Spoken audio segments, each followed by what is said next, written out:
The wonderful thing about being out and coming out on your bike is it's something I've not done for a while, but I've managed to get out.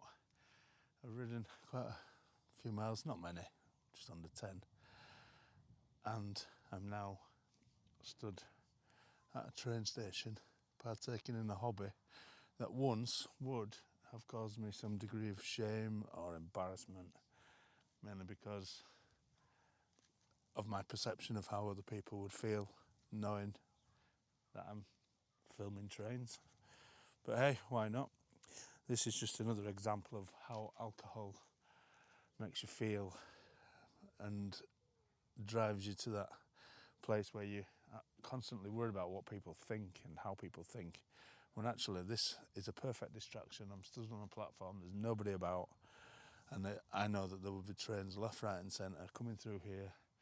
I can film them, upload them, do whatever I want, and I actually get time to think, talk, wonder, and do all the things now that when I was drinking I wasn't able to do. And yet I never felt embarrassed drinking, and all the stuff I did and all the shame surrounded by drinking, that was far more important. That was far more the main thing in my life.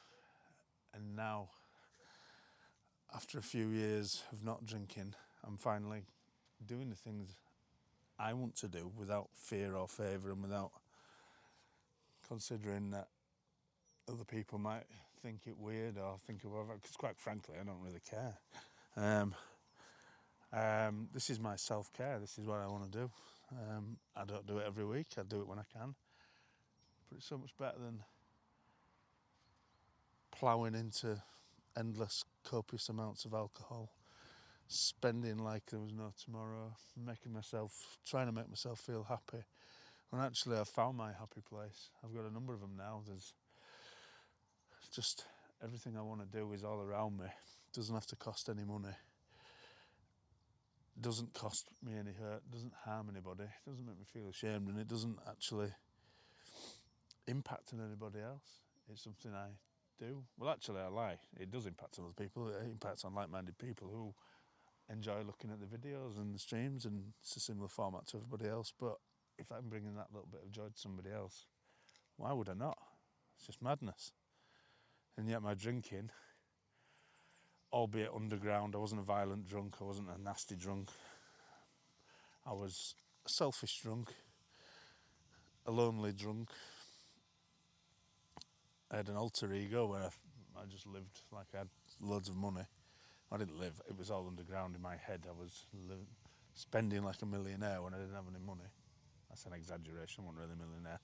But ultimately you get the point. The point was, I would get drink, I would feel desperately unhappy, I would seek solace in purchasing self-help books and anything I could use to buy my way out of my situation, all the while running up debt and living a miserable existence. And that's what alcohol did to me. That formed part of my rock bottom. And now, like I said, nearly 5 years on, free of the guilt, free of the shame, I'm actually doing something that I enjoy doing that doesn't impact on anybody else negatively, and I'm doing it for me. And I get a chance to do this as well, which is add to my podcast, because this is all new as well. It's a bit windy, so sorry about that if there's any picked up. I'll try and clean that up. But yeah, I'm going to do some recording while I'm here about my journey, and just generally watch trains and watch the world go by for a couple of hours. I'll be back in touch.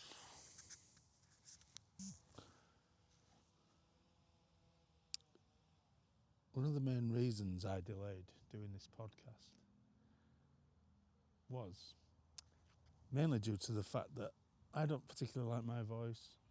I don't think it's a great voice for radio. I don't really have a face for TV, so YouTube channels were out. But again, I was using other people's perception of me and how I might sound as to a preventative measure to me not doing something that I actually want to do. But then as I've been riding and thinking and thinking out loud, it doesn't really matter how I sound, as long as the message comes across.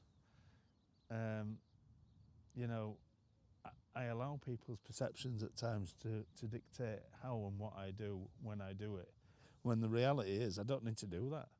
If I just do it, and everything I say makes sense, or at least some of it, and somebody gets something from it and it helps them, then that for me is job done.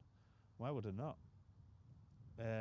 Me holding myself back because of how other people might feel about me, when in reality, and this goes back to a holiday I went on years ago where one of the entertainment staff basically tried to get me up to do something. I didn't want to do it, and he turned around and said, why not? Nobody knows you, nobody cares. It's absolutely right.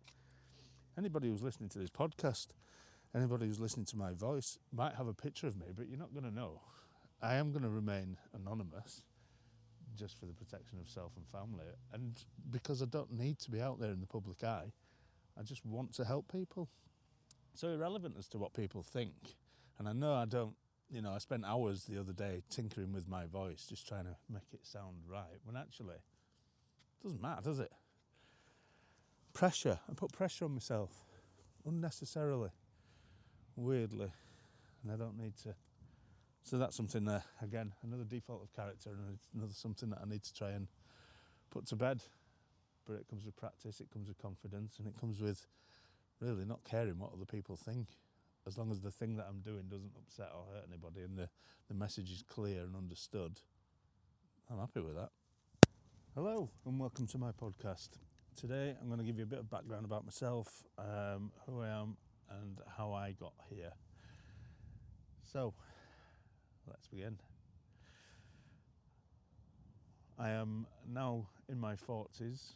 I grew up in a council estate, the middle one of 3 boys. I'd like to say I had a fairly decent childhood, didn't get into any bother. Parents were loving, but I have vague memories of my childhood, and I think a lot of it is suppression from drinking. Being the middle one of 3, you can almost suggest that it was on the cards that I was probably going to have some problems because middle child syndrome. I do think it's a thing. But ultimately, I do believe that alcohol was always going to play a part in my life. I remember the summer holidays when parents were at work in the little drinks cabinet and trying Pernod, capfuls of Pernod and some yellow stuff. I don't even remember what it was. Not liking the taste, but it just seemed like a thing to do. But ultimately, yeah, not a bad kid. Always fancied doing something to do with law. But then things never quite plan out. My parents got divorced when I was 12 years old. There were a few incidents and things surrounding that, which I won't go too deep into because this is about moving forward. It's not about dwelling in the past. I just think it'll help you give an indication as to how I became an alcoholic. Started drinking about 13 years of age. Didn't go for the normal stuff or starting small. Instead, decided I would steam straight into the Kestrel super strength lager, the black stuff, the petrol, horrible stuff. Drinking with a local alcoholic and my friends. It progressed to 2020, Mad Dog, cider, gin, and then progressed over the years and years. A lot of my shortcomings and a lot of my lack and ability to progress in life. I've always worked, but I've always drunk, which always happened that all my working life was based primarily around my drinking. I've had jobs as a post person, but it interfered with my Sunday drinking in terms of getting up on a Monday morning. I've worked behind bars, I've worked in factories, I've worked in wages, clerks, I've worked in offices. Everything that I've ever done has had some link or another to alcohol and drinking. If I was working away, I was drinking. If I was travelling back from working away, I was drinking. I was functioning. I'd say functioning. I was getting up and going to work. I wasn't drinking at work. There was only one job where I did drink at work, and I was taking cans of lager into the toilet and drinking them, but I couldn't drive back then. So I've always been a cautious alcoholic. Also cautious and deceptive in trying to hide what I was doing. Always considered myself to be a big drinker. Often at times did feel like I had a problem, but just wasn't prepared to accept it and accept that actually I was too much of a problem. But everybody else was doing it, so why shouldn't I? It made me feel something else. It took me away from anything. All the negative thoughts, all the woe is me, all the constant battles, all the thoughts of not even wanting to be here. Drink stopped me from doing things because it felt like it almost wanted to keep me alive, just so it could keep on kicking me and punishing me and upsetting everybody else around me. So yeah, it was tough, horrible.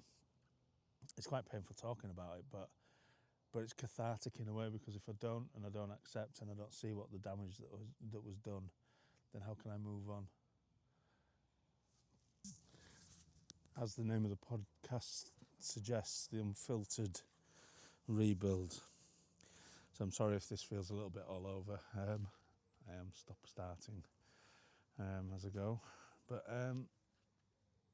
yeah, alcohol, the dark days. I did have some good times on alcohol. There's no lying about that.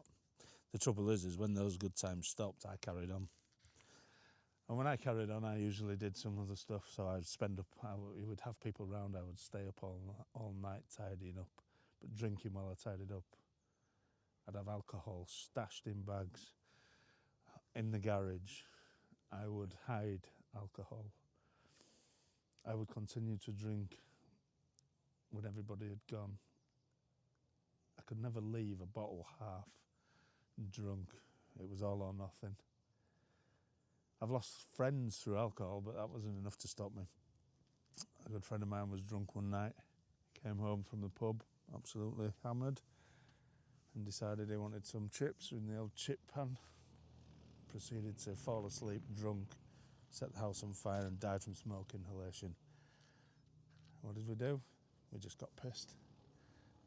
We got pissed, celebrated his life, commiserated at his funeral, but even then it wasn't enough. And every year after that, on the anniversary of his death, we'd have some form of celebration or commiseration, and we'd just get drunk again. Another excuse. Excuse after excuse after excuse. I met my ex-wife a few years ago. She drank. I drank. She always informed me that she felt I had a drink problem. She did drink quite a bit also, but this is not about apportioning blame. This is about me. We got married. We had kids. My first child was born. Wife and child were in hospital for a week, and every night I drank, longing to see mum and baby, but also longing to get home and get drunk. Second child arrived, similar sort of process. Go to hospital, celebrate, continue to drink. Just trapped in an endless cycle of being unfulfilled by anything joyous in my life, because if I didn't have a drink in my hand, then I couldn't possibly be happy. Nothing could take away anything. Nothing could make me feel as euphoric, as bittersweet, as absolutely on top of the world as drink, until the day after. And then you feel like shit. You feel terrible. You've got hungover, you've got the shakes, you've got the sweats. You've got to go all day longing and waiting for that next drink. And oh, the satisfaction when you get that drink, when you open that bottle, that can, you pour that shot and it passes over your lips, hits the back of your throat, hits your stomach, your mind tipping and doing cartwheels. Trouble is, it never knew when to stop. So when it got to a certain point in the evening where I felt like this is getting too daft, good me was saying you need to sort this out. Bad me was saying, no, just crack on, you'll be all right, it's not a problem. It's what you do, it's what you're good at, it's what you excel at. So many years it held me back from being the person I wanted to be. I used to do stuff. I used to do stuff locally in the community groups and everything like that. Everything I did, I used to feel that I was doing it for the right reasons, for the community, for the good of. But when you break it down, actually, there was a reward at the end of everything I ever did, and that reward was people would buy me drinks. I was popular. I would get invited to parties. I started to question whether or not all that good that I did, all the people who benefited, was just false, just fake, because my payoff was getting drunk. And looking back on it now, I can say I was proud of some of the stuff I did, but the edge is taken off by the fact that it was mainly centered around the fact that there was always a drink involved. I couldn't get by without anything. I was successful getting a job I've always wanted since I was a kid, and I celebrated that. I drank through the early days of that. You know, nothing was good enough. Nothing felt right until or unless I had a drink in my hand. And ultimately, it was my downfall. It was horrendous. We had COVID. I was ready to stop drinking in the February before COVID kicked in, and I actually made the call to Alcoholics Anonymous. I made the call. I spoke to someone. They told me that there was a way. And then the world turned on its head. I got home. Everybody was in a blind panic. People being furloughed. Everything was going end of the world type stuff. And there I was, almost ready to accept I had a problem, almost ready to pack it in. But then we were drinking like it was the end of the world. Months and months. I still worked through COVID. My job meant that I had to. Which wasn't a bad thing, because it meant that I wasn't going to be around other people. I could drink and drink and drink, go to work the next day, pretend everything was kind of normal, sweat, smell, headache, anxious, nauseous, everything. But it was fine because nobody would pick up on that. And then when I got home, do it again. And that was the cycle. But ultimately, that cycle led to my downfall. My downfall in terms of my marriage, anyway. Like I said, and I think I've alluded to, I used to do a lot of emotional spending, but the emotional spending was good me, trying to buy his way out of this bad situation. I would buy the self-help books. I would online shopping, go on Amazon. I would withhold money from my ex just so I had some money aside that I could spend getting that dopamine hit, getting that feel good. You need this. This is what you need. This will sort you out. And ultimately, it was an email that flashed up that from Amazon that my now ex-wife saw and questioned and queried, which opened up the floodgates to the admittance that actually I'd run up quite a significant amount of debt. I was managing to pay it, but I was cheating, I was lying. And when I say cheating, I was cheating financially. I wasn't having any affairs or anything. But ultimately, it was the beginning of the end. That is literally when the arse of the bottom of my world fell out. And I just remember that awful sinking feeling. Lower.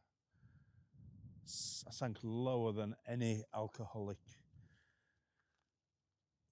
hangover and rubbishness that day. It was just, this is over. But then after a little while, and I mean probably a couple of hours of it sinking in that this is not good, I felt a sense of relief. A sense of relief in that actually I'd been caught out. I'd been caught out and actually caught out, found out, and had to disclose everything, lay everything bare, talk through everything. But it was a release. It was probably the first time in a long time I've been honest. Not honest about my alcoholism, but honest about what I'd been doing, how I'd been behaving, how I'd let everybody down.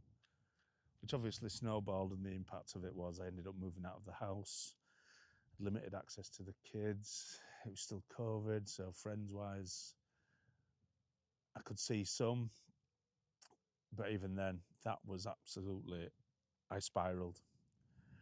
I was bottles of vodka a day, bottles of wine, anything I could get my hands on, I would take, I would grab.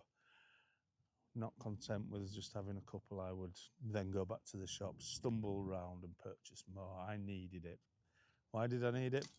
Because I was absolutely working towards the end. My own end. An end because I couldn't do it by any other means. It was a punishment, but it was a punishment I felt I deserved. And what always controlled my life then was going to control my life to the very end and see that I was going to the grave. It was going to be the end. Absolutely finish me. You know, on one occasion, I even walked around to the garage. I'd run out of some spirit. I walked to the garage, and the only spirit they had in was a bottle of £35 gin. For some reason, that was the only stock they had in. I think something to do with COVID, maybe. And I saw the day after that I'd finished the bottle. I don't even remember going out to get it, but I saw the bottle, saw the receipt, and I was disgusted with myself. So much so that I went out and got some more alcohol, because how do you treat that? You dive further down, don't you? You do what you think you're good at, which is obviously not true. My friends were concerned. My friends thought I was going to die. I was shaking. I was seeing them, but I was drinking, ploughing it, absolutely caning it. I was upset. I was in bits. I didn't know what to do. Couldn't survive. I did sign off work sick. Now, actually, one of the best things I ever did was open up to work and tell them that I think I had a drink problem. I still wasn't fully accepting because I was still drinking. But they then, absolutely brilliant with me, I admired the honesty, and I rewarded that honesty by supporting me, basically saying, do not come in if you've had a drink, or if you feel like you've had a drink. We will get you some counselling. We will help you out. Do not cross that line. Do not come out of your house if you've had a drink. Ring us, let us know, and we will support you. And you couldn't ask for any more than that. You know, they couldn't stop me from doing it. They couldn't take it away. They couldn't stop everything that was going on. That was down to me, but they supported me. That piece of honesty was actually a lifesaver for me, massively, because I knew I needed my job. I knew I wanted to get well, but I was so ill because alcohol was just the driving force. Alcohol was telling me what I was going to do. I wasn't strong enough to beat it. And fast forward to the 8th of September 2020, I'd already thought about doing an online meeting a week before, again, COVID and everything. So I found a meeting online. I opened up the laptop, I fired it up. I was ready to admit defeat. I was ready for it.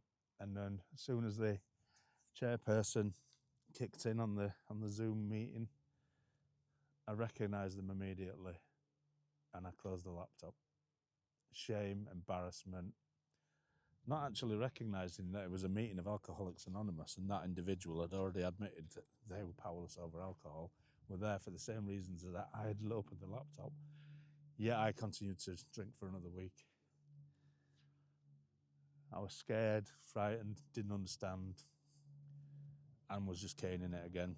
Picked up, until the 8th of September, 4 p.m. I'd finished a bottle of vodka. I was off work sick. I was falling out with the kids. Everything was just turning on its head. It was awful. And I was just being the worst version of me. self-pity, anxiety, felt shit. It was just horrible. Yet I couldn't put the drink down. I started to get the DTs, I was starting to get the sweats, I wasn't eating properly because food came second place. Alcohol was number one. I filled up on alcohol. So, 4 o'clock, I found Instant Messenger. I found the person who was the chair of the meeting the week before. I summoned up the courage and I messaged that person and said, I need help because I think I'm going to die. That person then said to me, right, don't go out again today. Have you had a drink? Yes, 4 o'clock, just finished. No more left in the house, but I desperately want to go get more. Do not go get any more and meet me in the morning at such and such a place. Go to bed, have a hot drink, look after yourself. I'll see you in the morning. Not normally willing to give in to somebody else's advice because alcohol was the driving force.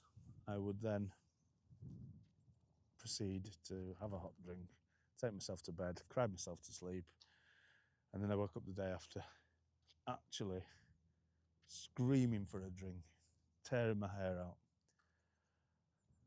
but determined. I met the person, we had a good chat, and that person then informed me about Alcoholics Anonymous, told me everything about it. I was on my knees, I had nothing left to lose, everything else to lose. I had to give it a chance. That person then took me to my first meeting, and that first meeting was the game changer for me.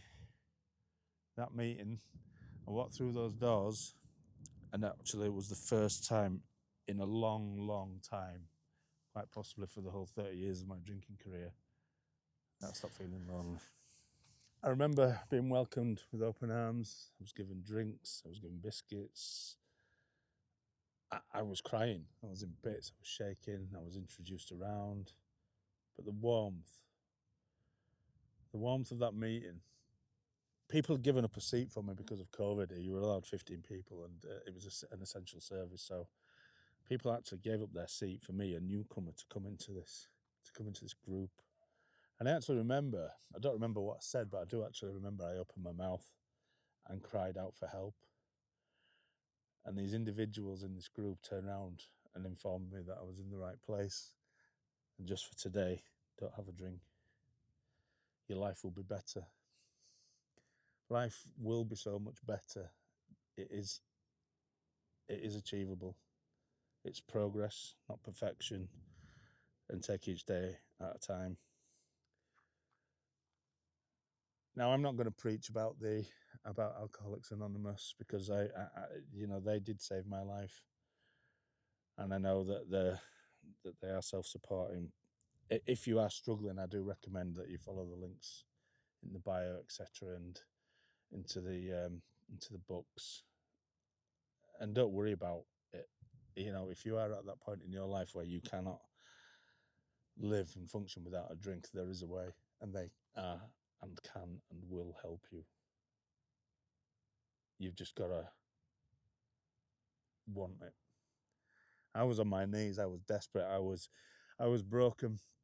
I was unfixable. I was blaming everything but alcohol and everything but myself. But the learnings from the group, from opening up, from being honest, have been an absolute game changer for myself. It literally has changed my life for the better. I'm coming up to 5 years sober, all through the help and the fellowship of Alcoholics Anonymous, but also through the work that I've put in myself. Now, I said this is the unfiltered rebuild. This is me rebuilding. Nearly 5 years on, and I still don't feel like I'm rebuilt. There are things that are still not right within my life that I am addressing, but it is a work in progress, and this is what this podcast is about. How can I help other people? How can I relate to other people? How can I tell you how I am doing and how I've achieved or I'm not achieved or let down, but picked myself back up? being sober and being alive is the best gift. And it's a gift and a chance that I'm not prepared to give up on. And if I can impart any of the knowledge and the learnings that I have garnered, and if it helps somebody else, then why would I not? And there you go. That's my story, and as much as I'm willing to share. Thank you for listening. If you have been upset or anything that I have said has upset you in any way, then that is not my intention, but there is help available. For help around alcohol, there is a number you can dial. It's 0800 917 7650. Information is also available online. That number does only work in the United Kingdom. And also, if you do need any help about with regards to mental health or the way this may have impacted you, you can call free from any landline or mobile 116 123 and speak to the Samaritans, always there 24 hours a day to help you. So once again, thank you for listening. Going forward, I'm hoping for more positive, in a sense, more positive podcast discussions with regards to overcoming certain issues, how I've dealt with certain things that have arisen, how I've moved on and continue to move on, how I live each day without needing and wanting a drink, and also some of the books that have been massively influential in my recovery, especially over the last year. So I'll be looking and giving you some a little bit of a review and some recommendations on the books that I've read that have also assisted me. So once again, thank you for listening, and I hope you continue to listen. Hope this is insightful, and I will drop an email address into the bio and links to anything that's referenced within for you to seek any help. And I look forward to producing another one and sharing it with you all. Thank you. Take care.